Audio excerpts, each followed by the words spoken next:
আসসালামু আলাইকুম ওয়া রাহমাতুল্লাহি ওয়া বারাকাতুহু। প্রিয় প্রিয় ইসলামী ভাইয়েরা, সোশ্যাল মিডিয়ার ভাইয়েরা, আশা করি আপনারা ভালো আছেন।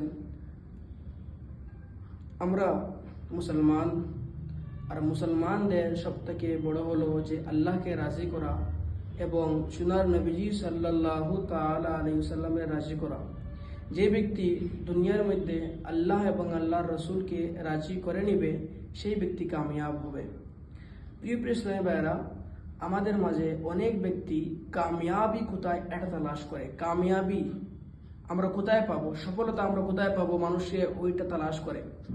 আপনারা একটু ভাবেন তো যে ইসলামের মধ্যে কামিয়াবির দর্শ কি দিচ্ছে। কামিয়াবি যেটা আছে, এই কামিয়াবিটা আমাদের ইসলামের মধ্যে আলহামদুলিল্লাহ এরকম জায়গার আছে যে কোনো ব্যক্তি নাকামি হতে পারে না। সর্বপ্রথম মুসলমান কামিয়াব কিরকম, কোরআনের পাকের মধ্যে আছে। যেহেতু আমি আপনাদের বলছি যে কামিয়াবি মুসলমানরাই কামিয়াব। কিরকম, যে নবীজি বলছেন, এই হাদিস শরীফের মধ্যেও আছে, কোরআনের পাকের মধ্যে রয়েছে যে যারা ইমান এনেছে এরাই কামিয়াব হয়ে গেছে। কাদ আফলাহাল মুমিনুন, মুসলমানরাই কামিয়াব। আমার ভাইয়েরা, আমরা কামিয়াবি তো ইয়াকিনান আমাদের কামিয়াবি মুকদ্দর বনে গেছে, আমার তকদিরের মধ্যে কামিয়াবি আছে, আমরা ইমান নিয়ে এসেছি। কিন্তু আমরা এটা ভাবার দরকার যে আমরা ইমানটা এত বড়, যখন মনে করেন আমি দুনিয়া থেকে চলে গেছি, আপনি বা আপনার খানদানের মধ্যে থেকে যেও চলে গেছে, আমরা চলে যাওয়ার পরে আমাদের কিছুই থাকবে না, আমাদের আমালটা থাকবে, আমাদের ইমানটা থাকবে।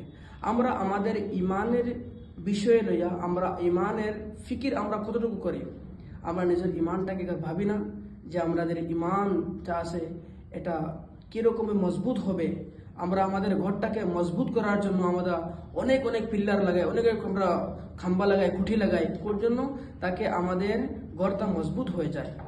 আমাদের জরুরি যে ইমানটা কীভাবে মজবুত হবে, ওই মজবুতির চেষ্টা করা, এবং কিভাবে আমি দুনিয়ার থেকে, এই দুনিয়া যে নানান রকমের জিনিসগুলো আছে, দুনিয়ার খেলা আছে, দুনিয়ার রঙ্গি আছে, এই তাম দুনিয়া থেকে আমরা ইমানটাকে যে কীরকম নিয়ে মরতে পারবো, সেটাই আমার ভাবার দরকার। আল্লাহ তাবারক ওয়া তাআলা আমাদেরকে ইমানটা এই নিয়ামতের কদর করার আল্লাহ তৌফিক দান করেন। আসসালামু আলাইকুম ওয়া রাহমাতুল্লাহ।